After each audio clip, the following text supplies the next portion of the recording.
Hello everyone. आज हम class 11 की मैथ्स की एक्टिविटी 4 करेंगे। इस एक्टिविटी में देखिए, एक्टिविटी 4 में हमारा मेन ऑब्जेक्टिव है to verify distributive law. To verify objective जो है हमारा वो ये है कि to verify distributive law for 3 given non empty sets. Non empty होने चाहिए, PQR, that is P union, P का union whole Q intersection R। Q intersection R के साथ P का हमें यूनियन लेना है, which is equal to P union Q and P union R का इंटरसेक्शन, दोनों का अलग अलग। तो इसका मटेरियल रिक्वायर्ड आपको पता ही है, hardboard, thick sheets, paper, pencils, colour, scissor, adhesive, और आप कलर्ड पेपर्स भी ले लीजिए, थोड़े से कलर्ड पेपर ले लीजिए जिससे हम सेट्स की कटिंग करेंगे। नाउ प्रीवियस नॉलेज में देखिए, जब हम एक्टिविटी कर रहे हैं तो वो हम वेन डायग्राम के थ्रू कर रहे हैं, तो वो हमें ज़रूर पता होने चाहिए। तो law of algebra of sets हमें पता होने चाहिए, और concept of sets and operations on sets, ये चीज़ें हमें पता होंगी तो ये हम एक्टिविटी को कर पाएंगे। नाउ मेथड ऑफ कंस्ट्रक्शन में आप जो आपने कलर्ड पेपर्स लिए हैं उससे 5 रेक्टेंगुलर शीट्स को रेक्टेंगुलर शेप में काट लीजिए, स्ट्राइप्स कह लीजिए उसे। मेन ये हो गया कि आपके पास 5 रेक्टेंगुलर शीट्स होनी चाहिए। किसी भी मेज़रमेंट की आप छोटी बड़ी ले सकते हैं अपने अकॉर्डिंग, और सर्कल्स की कटिंग्स होनी चाहिए आपके पास। 3 सर्कल्स आपको PQR चाहिए, जिसकी आपको कम से कम 15 कटिंग्स आपको वो चाहिए। तो 5 रेक्टेंगल्स और 15 सर्कल्स आप काट लीजिए। तो ये आपका मेथड जो हमें कंस्ट्रक्शन में यूज़ होगा, जो हमें पेपर्स यूज़ करने हैं वो।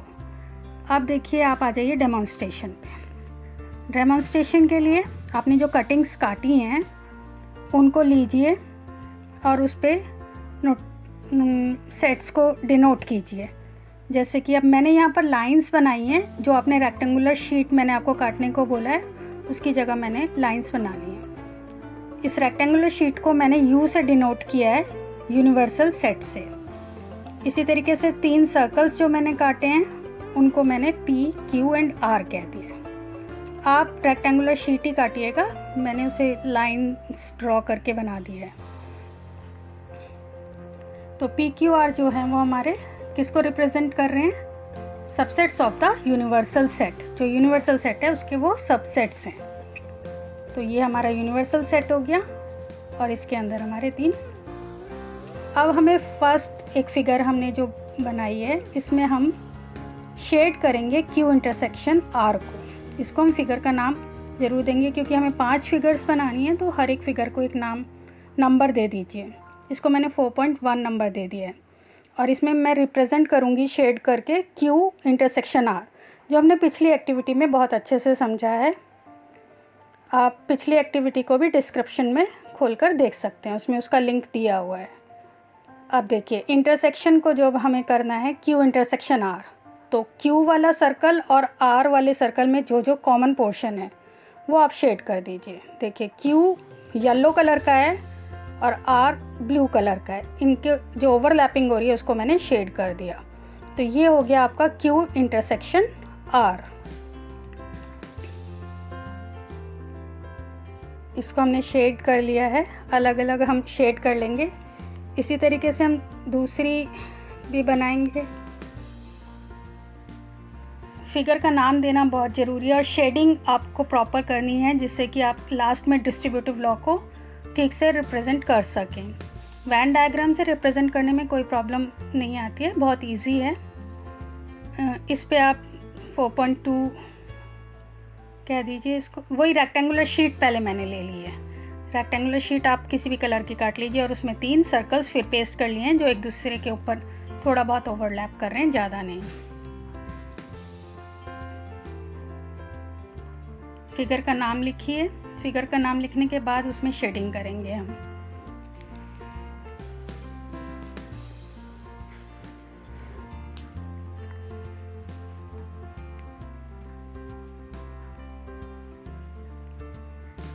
P यूनियन R को शेड कर लेते हैं हम इसके अंदर।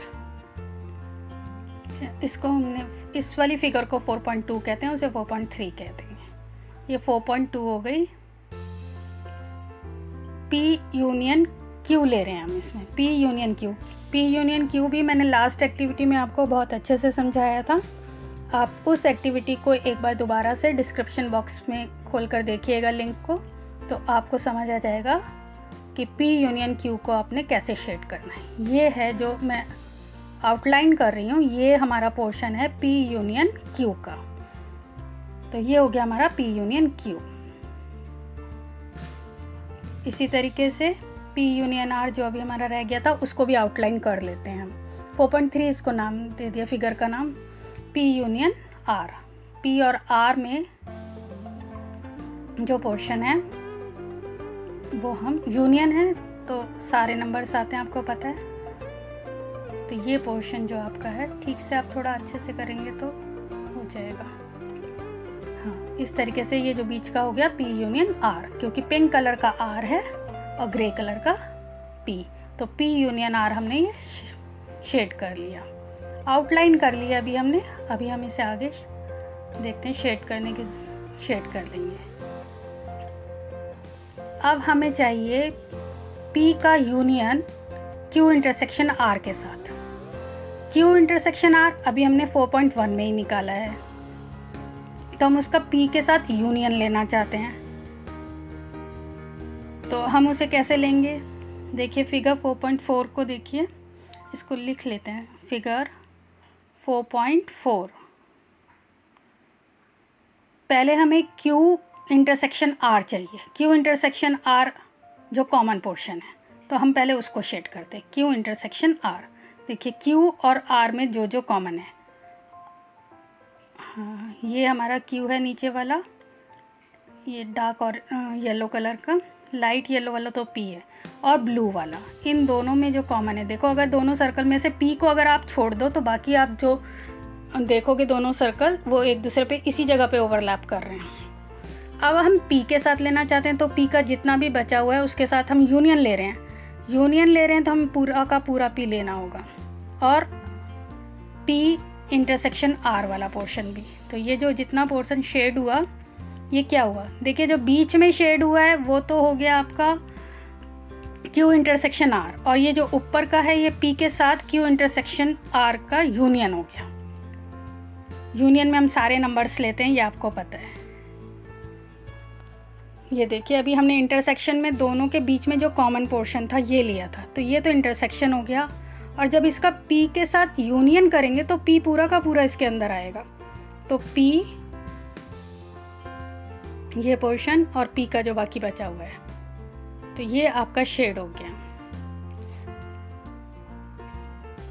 इसी तरीके से अब आप दूसरी तरफ एक और फिगर हमने बना ली 4.5। इसमें अब हम क्या करेंगे, पहले P यूनियन Q करेंगे। पहले P यूनियन Q को हम आउटलाइन कर लेते हैं। तो P और Q का आउटलाइन कर लेते हैं यूनियन का। यूनियन का आपको पता है आउटलाइन करना होता है, कॉमन पोर्शन नहीं लेना होता है इसमें, जो सारे नंबर से। ये देखिए अभी हमने किया था 4.2 में। तो ये वाला जो पोर्शन है, ये पोर्शन P का, Q और Q का, ये P और Q दोनों को हम आउटलाइन दे रहे हैं। अभी शेडेड अभी हम निकालेंगे। तो ये हो गया हमारा P और Q का यूनियन। इसी तरीके से P का यूनियन R के साथ भी निकाल लेते हैं। P का यूनियन R के साथ, ये R जो ऑरेंज कलर का है, हाँ ये, तो P और R का हो गया, और P और U का यूनियन हमने निकाल लिया। अब इन दोनों में जो कॉमन पोर्शन है वो इंटरसेक्शन होगा, तो दोनों का कॉमन पोर्शन देखिए क्या होगा।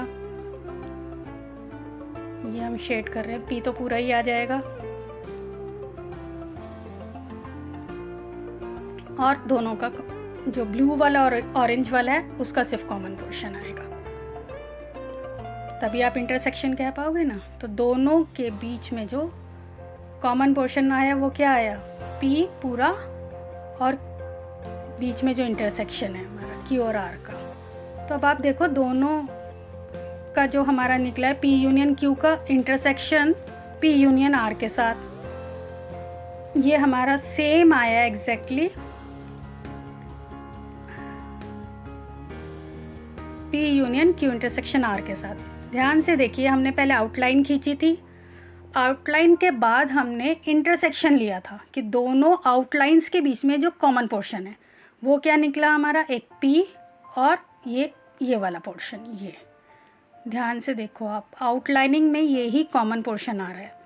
जो मैंने दो आउटलाइनिंग की है, P यूनियन Q की और P यूनियन R की, तो उनका कॉमन पोर्शन ये आ गया। तो अब दोनों फिगर्स को ध्यान से देखो, 4.4 और 4.5 दोनों फिगर्स एग्जैक्टली सेम आ रही है, शेडेड पोर्शन एग्जैक्टली सेम आ रहा है। तो इसका मतलब ये दोनों इक्वल हैं। तो इसके अकॉर्डिंग हम कह सकते हैं कि ये दोनों इक्वल हैं, तो डिस्ट्रीब्यूटिव लॉ हमारा प्रूफ हो जाता है, जो हमने अभी वेरीफाई करने के लिए सोच लिया था। तो ये हमारा यहाँ पर वेरीफाई हो जाता है कि ये दोनों फिगर्स सेम आ रही हैं, शेडेड पोर्शन सेम आ रहा है। दैट मीन्स ये दोनों इक्वल हैं। P union Q intersection R is equal to P union Q and intersection with P union R। दोनों इक्वल, शेडेड पोर्शन बिल्कुल इक्वल आया है। आप शेड करने में थोड़ा ध्यान रखेंगे तो बिल्कुल इक्वल आएगा। इन सबको हम ऑब्जर्वेशन में फिल कर लेते हैं। ऑब्जर्वेशन में उसने बोला है coloured portion in figure 4.1 represents, तो उसमें हमने क्या किया था, Q इंटरसेक्शन R, तो वो हमने लिख लेना है इधर। सारी ऑब्जर्वेशन जो अभी हमने बनाए हैं वैन डायग्राम्स, उनके अकॉर्डिंग लिख लेते हैं। ये हो गया हमारा Q इंटरसेक्शन R।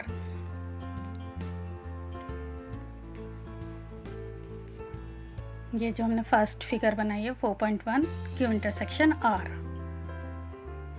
इसी तरीके से 4.2 में हमने क्या बनाया है, P यूनियन Q, तो वो हम ऑब्जर्वेशन में फिल कर देते हैं P यूनियन Q।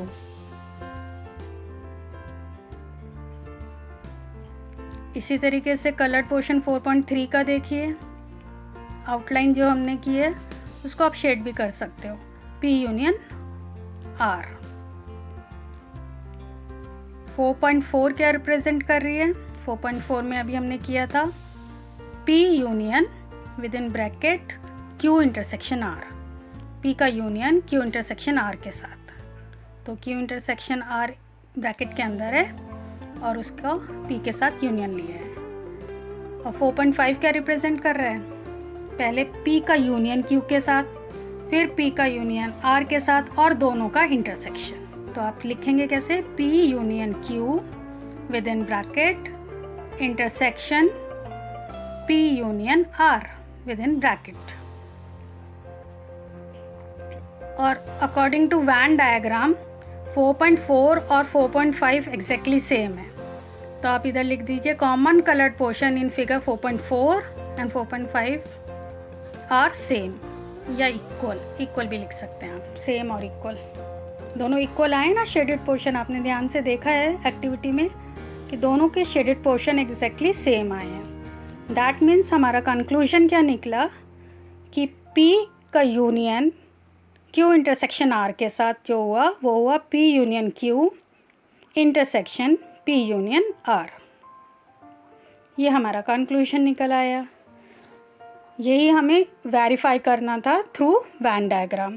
तो हमने एक्टिविटी के थ्रू कोशिश की इसको प्रूफ करने की, वेरीफाई करने की। तो हमारा कंक्लूजन प्रूफ हो गया। अब आप इसमें एक छोटा सा नोट भी डाल सकते हैं। एप्लीकेशन इसका आपको पता है कि डिस्ट्रीब्यूटिव प्रॉपर्टी जो है वो सेट ऑपरेशन को यूज़ करते हुए उनकी सिंप्लीफिकेशन, जब इसकी प्रॉब्लम्स की सिंप्लीफिकेशन करते हैं तो उसमें ये काम आ जाएगी। अब आपकी प्रॉपर्टी अब आपको समझ में आ गई होगी।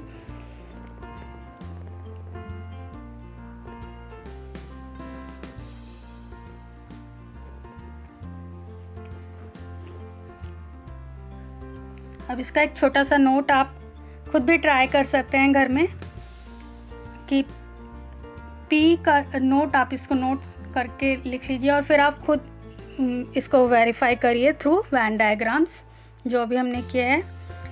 उससे थोड़ा सा अलग है। इसमें हम इसमें क्या करेंगे, P का इंटरसेक्शन लेंगे Q यूनियन R के साथ और फिर उसे चेक करेंगे कि P का इंटरसेक्शन Q के साथ अलग, P का इंटरसेक्शन Q R के साथ अलग और दोनों का यूनियन क्या सेम होता है। Yes, it is also same. और आप सिमिलर वे में, in the same way, can also be verified, आप इसको भी वेरीफाई कर सकते हैं, can also be verified bye Venn diagrams.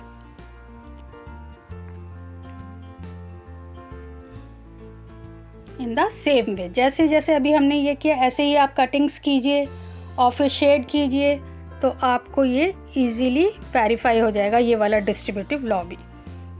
अब आप पूरी एक्टिविटी को एक बार देखिए। देखने में एक्टिविटी इस तरीके की दिखेगी आपको। ये 5 हमने जो रेक्टेंगल्स काटे थे उनके ऊपर 3 सर्कल्स पेस्ट किए हैं जो कि रिप्रेजेंट कर रहे हैं यूनिवर्सल सेट्स के सबसेट्स को।